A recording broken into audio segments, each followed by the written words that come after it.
Hi boys and girls, and happy Wednesday. I'm so excited because we're going to have our Zoom call very soon and I get to see all your smiling faces. So first I want to give a shout out to John. John's been watching our videos and he has been enjoying the He's My Rock song. And let's see, Maria did our hand measuring assignment and she measured a book. And she wrote a sentence that says, the book was 3 hands tall, and she wrote the number 3. So great job, Maria. Gianmarco also did the assignment, and he measured his little sister, Lena. He measured Lena, and he wrote a sentence that said, Lena is 8 Gianmarco hands tall. Timothy also did the assignment and he measured his very cool rocket ship. His rocket ship was 4 Timothy hands tall. Good job, guys. And Trip also did the assignment. He measured a picture and the picture was 3 Trip hands tall. So great job. Trip also came up with some rhyming words. He said that I should insert pillow and millow into our Everybody Have a Seat song. What a great idea, Trip. Timothy also came up with some rhyming words. He said that we should insert house and mouse. So have a seat on a house, not on a mouse. And our friend Mary came up with lots of rhyming words. She said, have a seat on a mat, not a rat. On a chair, not a bear. On a couch, not a grouch, and on a stair, not a pear. Wow, those are lots of rhyming words. Thank you, Mary. So I think I'm going to use 3 of those rhyming words, 3 sets of rhyming words that our friends gave us. So I'll sing the song 3 times. Ready? We're first going to do pillow, mellow. Then we'll do house, mouse, and I'm going to pick one of Mary's couch, grouch was the funniest, so I'm going to use that. Ready? Everybody have a seat, have a seat, have a seat. Everybody have a seat on a pillow. Everybody have a seat, have a seat, have a seat. Everybody have a seat on a pillow. Not on the ceiling, not on a pillow. Everybody have a seat on a pillow. Now let's do house and mouse. Ready? Everybody have a seat, have a seat, have a seat. Everybody have a seat on a house. Everybody have a seat, have a seat, have a seat. Everybody have a seat on a house. Not on the ceiling, not on a mouse. Everybody have a seat on a house. Are you singing along with me? Let's sing one more with the suggestion of Mary of couch and grouch. So silly. Ready? Everybody have a seat, have a seat, have a seat. Everybody have a seat on a couch. Everybody have a seat, have a seat, have a seat. Everybody have a seat on a couch. Not on the ceiling, not on a grouch. Everybody have a seat on a couch. That was so fun. Friends, thank you so much for giving me all of those rhyming words so that I could sing them in our song. Now for today's book, I have Caps for Sale. Have you ever heard of this book before? Well, I borrowed this from our school, and it's actually a very interesting and quite funny book. This is Caps for Sale, Story and Pictures by Esfir Slobodkina. Once there was a peddler who sold caps, but he was not an ordinary peddler, carrying his wares on his back. He carried them on top of his head. So a peddler is like a salesman that would go door to door.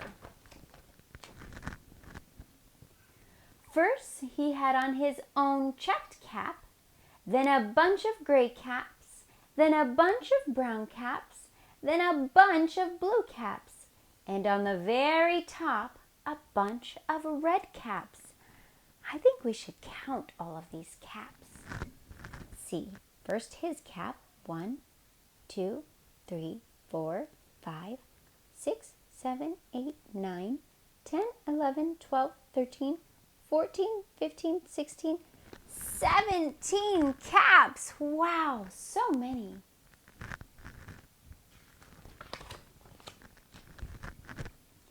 He walked up and down the streets, holding himself very straight so as not to upset his caps.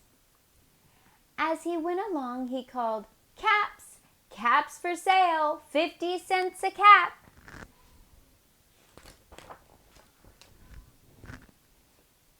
One morning, he couldn't sell any caps. He walked up the street and he walked down the street calling, "Caps! Caps for sale! 50 cents a cap!" But nobody wanted any caps that morning. Nobody wanted even a red cap. He began to feel very hungry, but he had no money for lunch. "I think I'll go for a walk in the country," said he, and he walked out of town, slowly, slowly, so as not to upset his caps. Now, do you think his caps were really going to get upset? When they say so as not to upset his caps, that means not to disturb them or make sure that they don't fall. He walked for a long time until he came to a great big tree. "That's a nice place for a rest," thought he, and he sat down very slowly under the tree and leaned back little by little against the tree trunk so as not to disturb the caps on his head.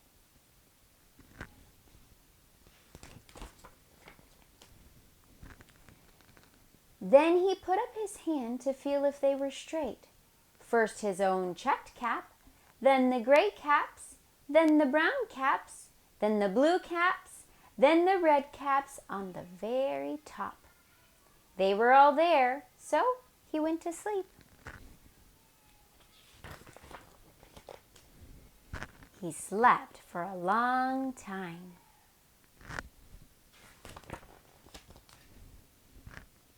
When he woke up, he was refreshed and rested. What do you notice? What do you notice on his head? But before standing up, he felt with his hand to make sure his caps were in the right place. All he felt was his own checked cap. Oh no. He looked to the right of him, no caps.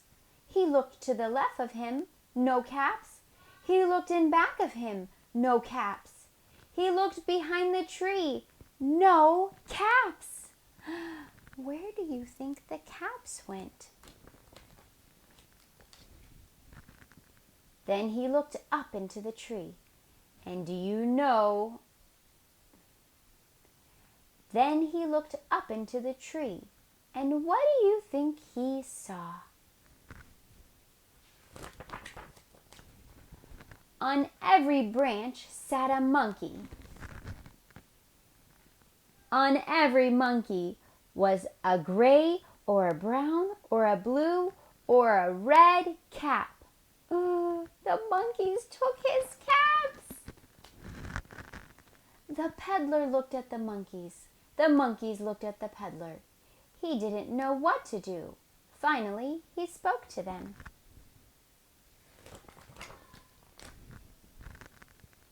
"You monkeys, you," he said, shaking a finger at them. "You give me back my caps." But the monkeys only shook their fingers back at him and said, "Tss, tss, tss."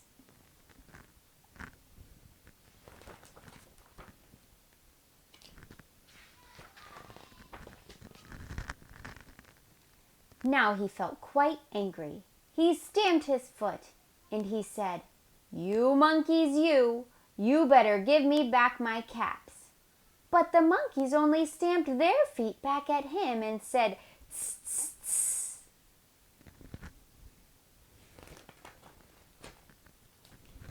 By this time, the peddler was really very, very angry.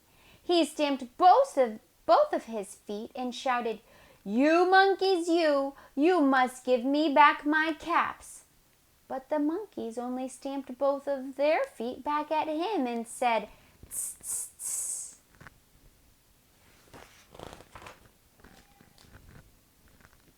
At last, he became so angry that he pulled off his own cap, threw it on the ground, and began to walk away. What do you think's going to happen now? The monkeys shook their finger at him. They stomped his feet like him. What do you think they're going to do now? But then each monkey pulled off his cap.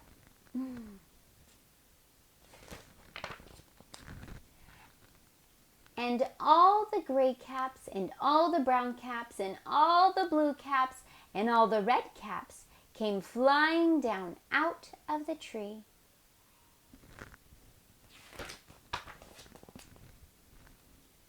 So the peddler picked up his caps and put them back on his head.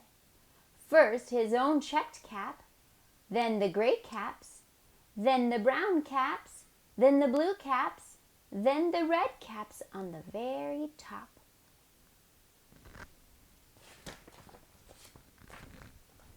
And slowly, slowly, he walked back to town calling, "Caps, caps for sale, 50 cents a cap." The end. What do you think of that story? The monkeys were copying everything that the man did. So when the man shook his finger at them, the monkeys shook their fingers back. When the man stomped his feet, the monkeys stomped their feet back. And when he took off his cap and threw it down, then the monkeys did the same thing. So you know what I have? I have lots of caps next to me.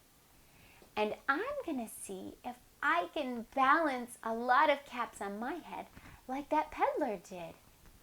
Now I don't have 17 caps like the peddler did, but I have 13 caps. How many caps do you think I'm going to get to before it falls? I don't know. Let's see. I'm going to back up so you can see me put all the caps on. Lots of caps I have here. One. This one is similar to what the peddler had. 2. 3. 4. 5. 6. 7. Oh, it's getting heavy. 8. 9. Oh, I got to 8 before they fell. Now, do you think that story could have happened in real life? I only got to 8 caps before they all fell. He had 17 on his head. I don't think that could really happen. So you know what I want you to do for your assignment this weekend, because we don't have school on Thursday or Friday, is to try and balance some things on your head and see how many things you can balance on your head.